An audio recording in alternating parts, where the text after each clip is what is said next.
नमस्कार साथियों, स्वागत है आप सभी का आरडी ज्योतिष संस्थान के यूट्यूब चैनल पर। धनतेरस विशेषांक के साथ आपके समक्ष उपस्थित हैं। आज 29 अक्टूबर है। 29 अक्टूबर को दिन में लगभग 11 बजे से धनतेरस प्रारंभ हो जाएगी, जो 30 अक्टूबर को दोपहर 1:17 तक रहने वाली है। तो काफ़ी जगह धनतेरस, जहाँ जहाँ 31 तारीख को दिवाली मनाई जा रही है, वहाँ धनतेरस 29 तारीख को ही करी जा रही है। मेरा सजेशन है आप लोगों को कि उदया तिथि के संग आप धनतेरस करना चाहें तो बहुत ही शुभ रहेगा।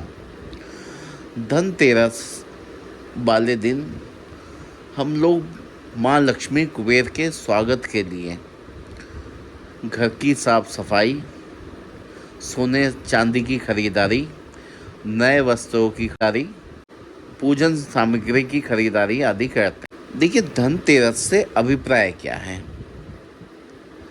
जब समुद्र मंथन हुआ था तो समुद्र मंथन से कुबेर जी, माँ लक्ष्मी जी दोनों निकले, लेकिन अशांत रूप में निकले। वहीं धनवंतरी जी जब समुद्र मंथन से निकले तो पूर्ण रूप से स्वस्थ अमृत का कलश लिए हुए निकले थे। धनवंतरी जी को आयुर्वेद के देवता भगवान भी माना गया है। चलिए अब बात करते हैं कि धनतेरस पे किन किन वस्तुओं का खरीदना शुभ होता है।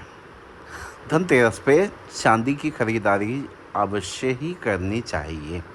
चांदी का माँ लक्ष्मी गणेश के स्वरूप वाला सिक्का अवश्य लेना चाहिए। उस सिक्के पे माँ लक्ष्मी और भगवान गणेश विराजमान हो, ऐसा ना हो वो खड़ी मुद्रा में हो, मतलब इस चीज़ का विशेष ध्यान रखिए।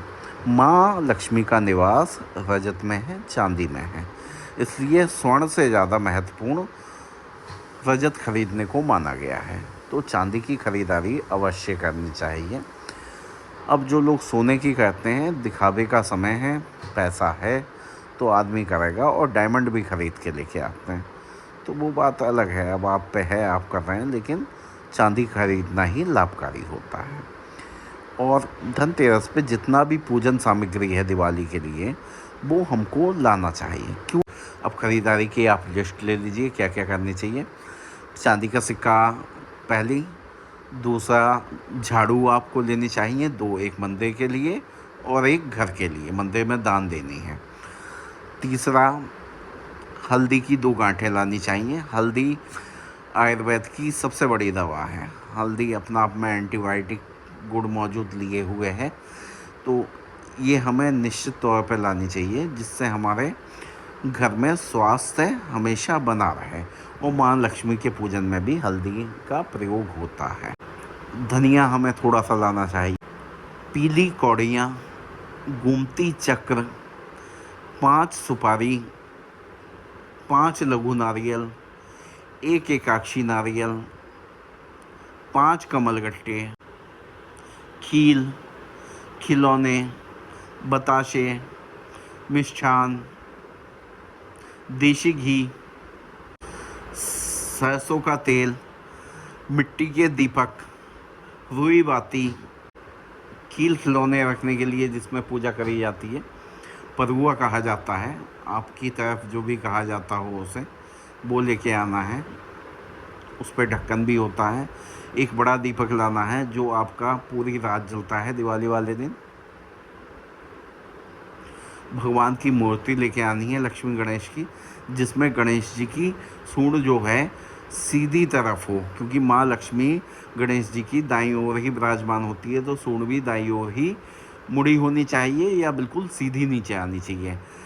बाईं ओर मुड़ी हुई सूंड का पूजन तांत्रिक क्रियाओं में किया जाता है, इसलिए इस चीज़ को विशेष ध्यान दे के लेके आइएगा। साथ ही साथ जो आप मूर्ति या फ़ोटो माँ लक्ष्मी गणेश जी के लेके आ रहे हैं, उसमें वह बैठे हुए हों, ऐसा ना हो कि खड़े हुए हों।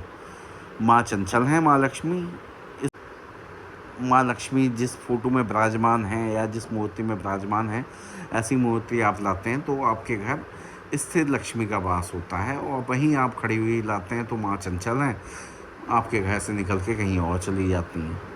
इस बात को भी आप विशेष ध्यान रखिएगा। एक लाल कपड़ा पूजा आसन के लिए आप जरूर लेके आइएगा। भगवान के वस्त्र लेके आइएगा, माँ लक्ष्मी गणेश के, और आपके घर में मंदिर में जितने भी दूसरे भगवान देवी देवता हैं उनके भी वस्त्र हार निश्चित तौर पे आप लेके आइएगा। अक्षत अक्षत अवश्य ज़रूर ही लेने चाहिए। मैंने पहले भी वीडियो में कहा है, आपके घर में अक्षत कभी ख़त्म नहीं होने चाहिए, अक्षत हमेशा मौजूद रहने चाहिए। अगर आपके पास पूजन सामग्री में कोई भी वस्तु नहीं है और थोड़े से अक्षत हैं, ये अक्षत पूर्ण पूजा सामग्री के तौर पे स्वीकार कर लिए जाते हैं भगवान द्वारा, देवताओं द्वारा। तो अक्षत का महत्व बहुत है। अक्षत निश्चित तौर पे आप अपने घर में रखिएगा ही। साबित नमक लाना भी बहुत अच्छा होता है। अगर आप साबित नमक लेके आते हैं, इत्र लेके आना है, थोड़ा सा अलग बताऊंगा। कमल का इत्र अगर मिल जाए तो वो लेके आना है आपको। गुलाब चंदन तो मिल जाता है, कमल वाला देख के लेके आइएगा आप लोग।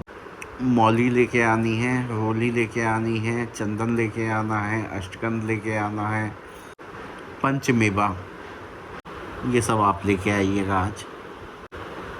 कई लोगों पे पैसे नहीं हैं तो हो सकता है वो इस समय इस स्थिति में भी ना हो कि चांदी का सिक्का ले सकें, तो कोई घबराने की सोचने की बात नहीं है। देखिए, आप और हम अपनी इच्छा से काम नहीं करते हैं, भगवान चाहता है आप कितना करें। अगर भगवान का मन होगा तो 1000 रुपये खर्च कर सकते हैं, मन होगा तो 1 करोड़ कर सकते हैं, मन नहीं होगा तो 10 रुपये भी नहीं कर सकते हैं। तो आपकी इच्छा से कुछ नहीं हो रहा है, इतना सोचिएगा नहीं, आप पे कुछ नहीं है। तो मैंने कहा ना, अक्षत गुलाब का फूल लेके ही आप चढ़ा दीजिएगा, वही अपना आप में संपूर्ण है। अगली बार दे देगा भगवान आपके लिए, है। अब रही धातु की बात, देखिए धातु में मैंने कहा केवल रजत खरीदना, चांदी खरीदना ही लाभकारी होता है।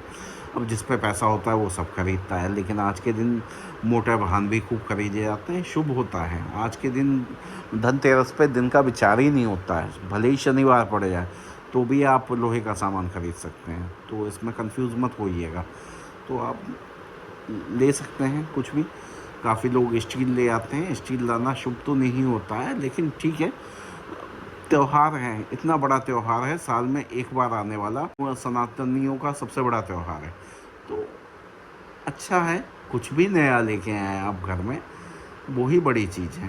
कोई ज़रूरी नहीं है कि चांदी सोना ही लेके आएंगे, खुशी तो कुछ भी लाने से मिल जाती है। फूल की 2 पंखुड़ी आती हैं तो भगवान भी खुश हो जाता है, और अगर आपके भाव भी अच्छे होंगे, आपको संतुष्टि होगी तो आप भी उसमें खुश हो जाएंगे। इसलिए परेशान मत होइएगा, जो आसानी से हो पाए वो आप करिएगा।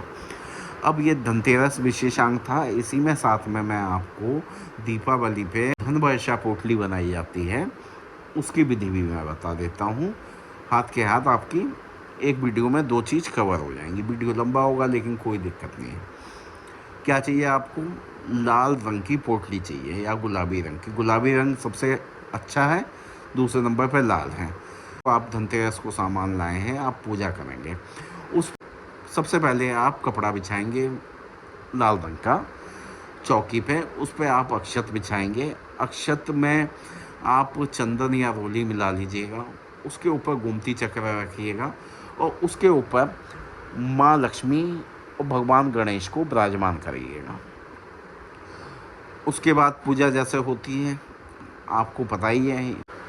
पूजन में मैं कुछ नया नहीं बताऊंगा, जैसे आपके घर में पूजन होता है आप उसी विधि से पूजन करिएगा, कुछ नया करने का प्रयास मत करिएगा। नया होगा, सही कर पाए या ना कर पाए, है ना, इसलिए नया मत करिएगा। जैसा पूजन घर में होता है वैसा करिएगा। बस जो सामग्री आपको बताई हैं वो आप माँ लक्ष्मी के समक्ष आगे रख दीजिएगा उस चौकी पे। सुपारी 5 कमलगट्टे, लघु नारियल 5, एक एकाक्षी नारियल, हल्दी की 2 गांठें, थोड़ा सा धनिया, साबित धनिया, केसर, चांदी का सिक्का, फूल, बाकी आप माँ को जो अर्पित करते हैं, मिठाई, फल, भोजन, जो आपने अगर खीर बनाई है, खीर पूड़ी वहाँ अवश्य रखिएगा। और अपने दीपक जला के जैसे आप पूजा करते हैं वैसे आप पूजन करिएगा। और पूजन करने के बाद पूजा हो जाएगी। ये सब सामग्री जो आपको बताई थी आप सब माँ लक्ष्मी के समक्ष रख देंगे। दूध व घास और लेके भगवान गणेश को समर्पित कर देंगे, भगवान गणेश को अर्पित कर देंगे। अब जिस दिन आप ये चौकी से अपना सामान उठा के मंदिर में रखते हैं, देखिए कई लोग मंदिर में डायरेक्ट पूजा कर लेते हैं, बड़े मंदिर होते हैं, कई लोग चौकी पे विशेष आसन बना के लक्ष्मी गणेश की पूजा करते हैं। तो आपने अगर अलग से बनाया है आसन, तो जब आप ये सामग्री समेटेंगे, वहाँ से एकत्रित करेंगे, तो इन सब सामग्रियों को एकत्रित करके उस पोटली में आप रख लीजिएगा। और वो पोटली आप अपने गले में, तिजोरी में, जहाँ भी आप पैसा रखते हैं वहाँ रख लीजिएगा। यही आपकी धनवर्षा पोटली है। इसमें और कुछ ज़्यादा समझाने के लिए नहीं है, यही बहुत लाभकारी होती है। इसका लाभ निश्चित तौर पे आप लोगों को मिलता है। जो सारी सामग्री नहीं ला सकता है, वो पोटली में कुछ अक्षत, कुछ पुष्प रख के पूजा कर लीजिएगा।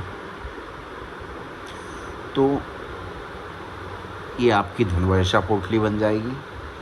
तो इस वीडियो में देखिए मैंने आपको धनवर्षा पोटली बता दिया, धनतेरस पे क्या लेना है ये बता दिया, आपको पूजन विधि शॉर्टकट में बता दी। तो वीडियो को बस इतना ही रखेंगे। वीडियो अच्छी लगी हो लाइक शेयर करके चैनल सब्सक्राइब करिएगा। आप सभी का वीडियो देखने के लिए धन्यवाद। आप सभी का दिन मंगलमय हो।